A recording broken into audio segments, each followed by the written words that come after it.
Hey friends, welcome back to the live, so to speak, live sessions for Pretty Blessed Unlimited workshops. I am so excited that you have decided to watch today's video.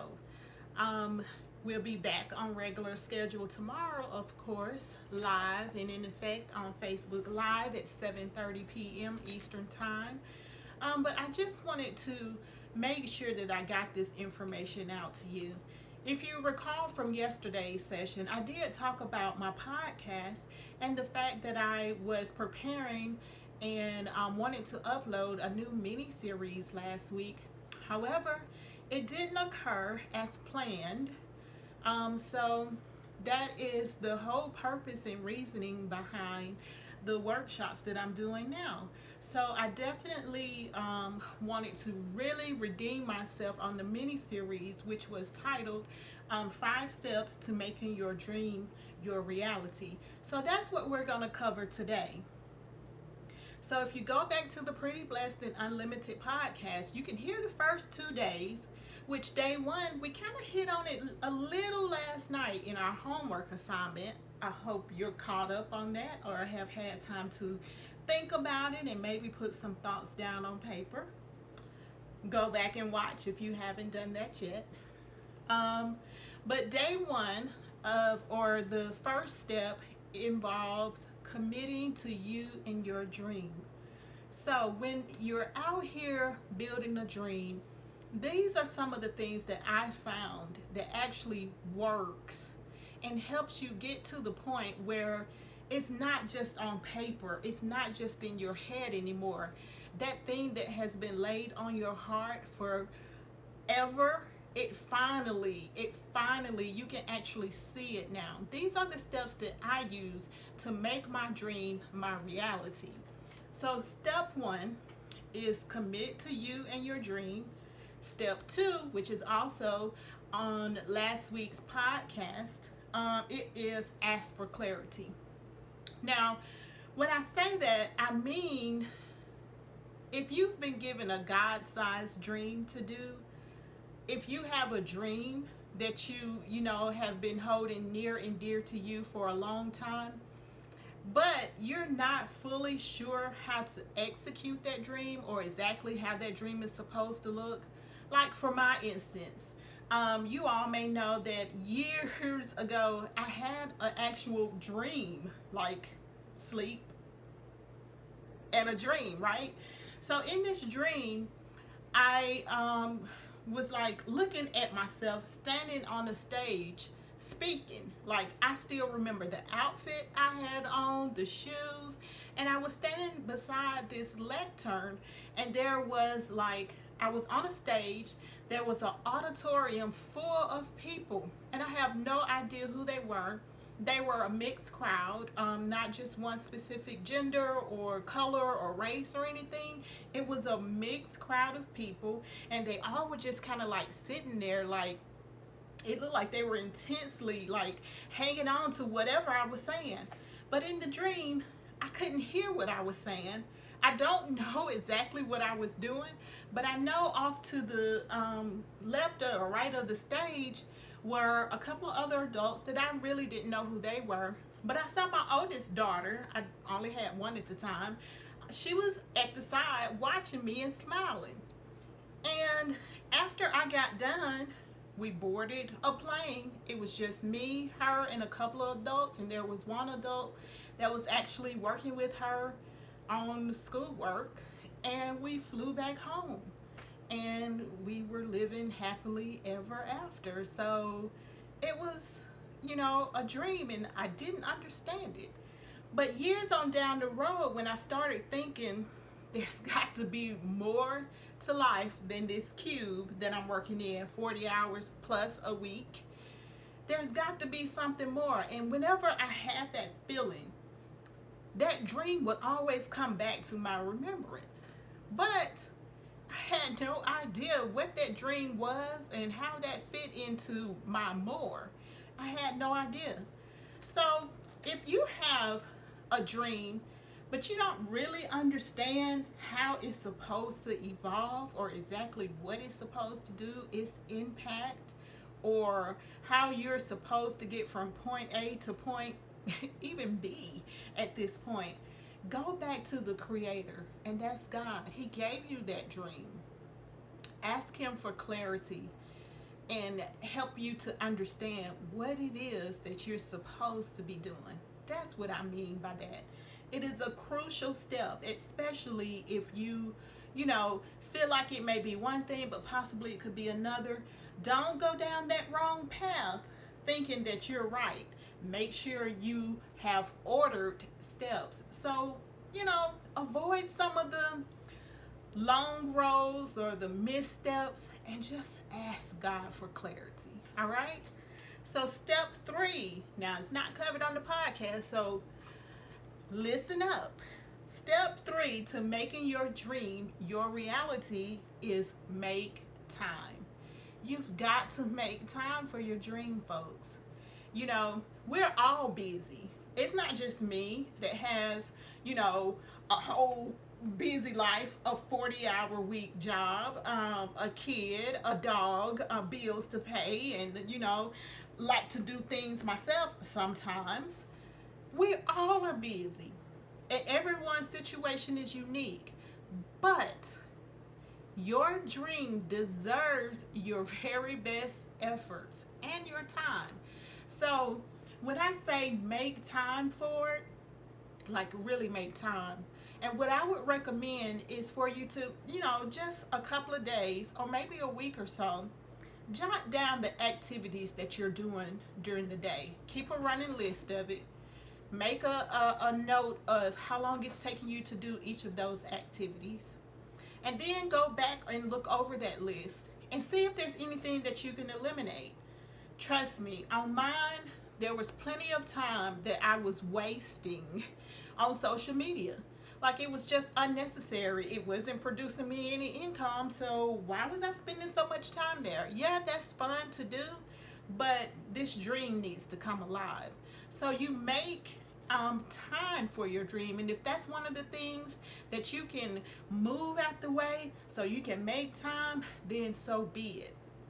Also, look through the list of activities that you're doing during the day and see if there's anything that can be delegated to someone else in your household. Child, it ain't no problem to put a broom in those kids' hands and let them sweep, mop, dishes, whatever. One of the things that I have learned to do is just using my Shipt. You know, I have that membership, so why not use it? That's one less thing that I don't have to do, that I can use that time to devote to my dream.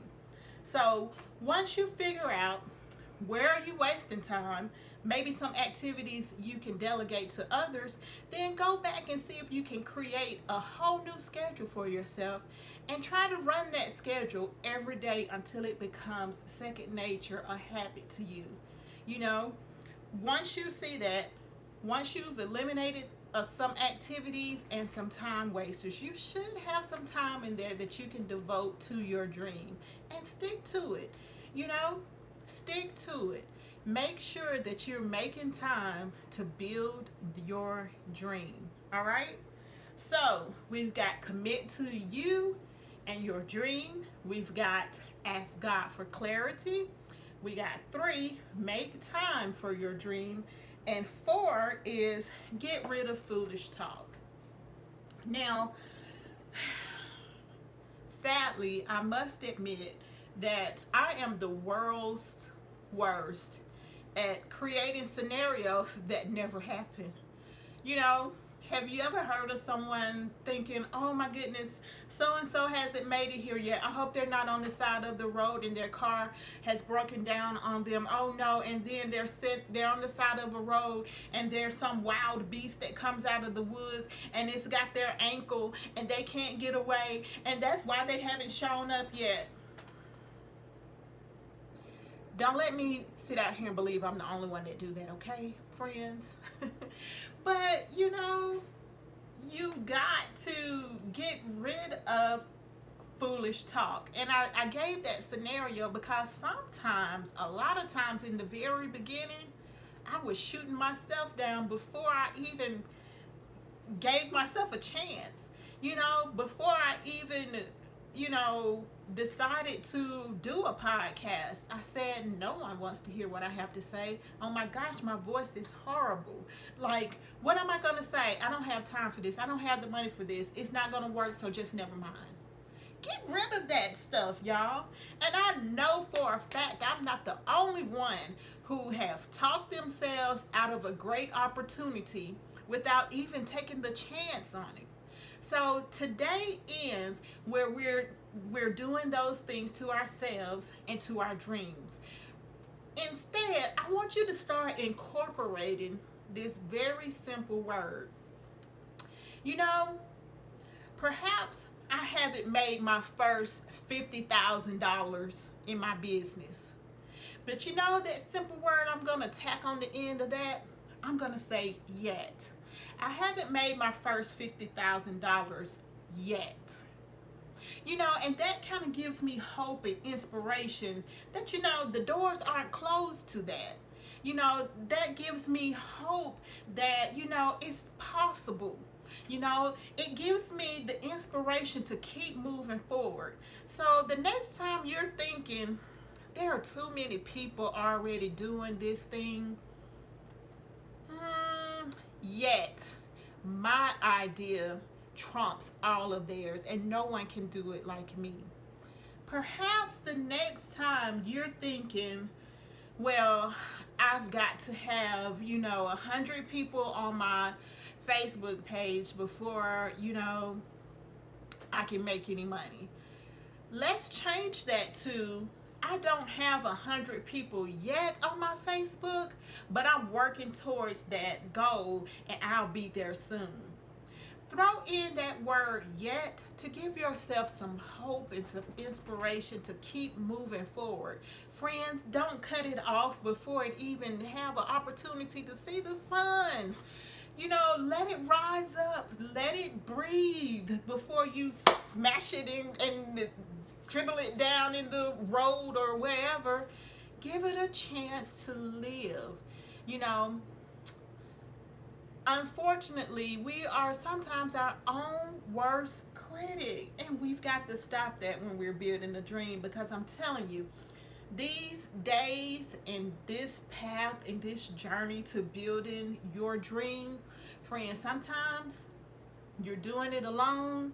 Sometimes you have a great support system, but certain moments you've got to be able to encourage yourself. You may not have the big cheerleaders around. You may not have a coach around. You may not have business besties around when you're late in the midnight hour trying to figure out your next best. You've got to be able to talk to yourself and encourage yourself to keep moving, to keep going, to keep growing, and to keep building. So let today be the end of the foolish talk that we're doing to ourselves. All right? So, step 5 to making your dream your reality is make an action plan.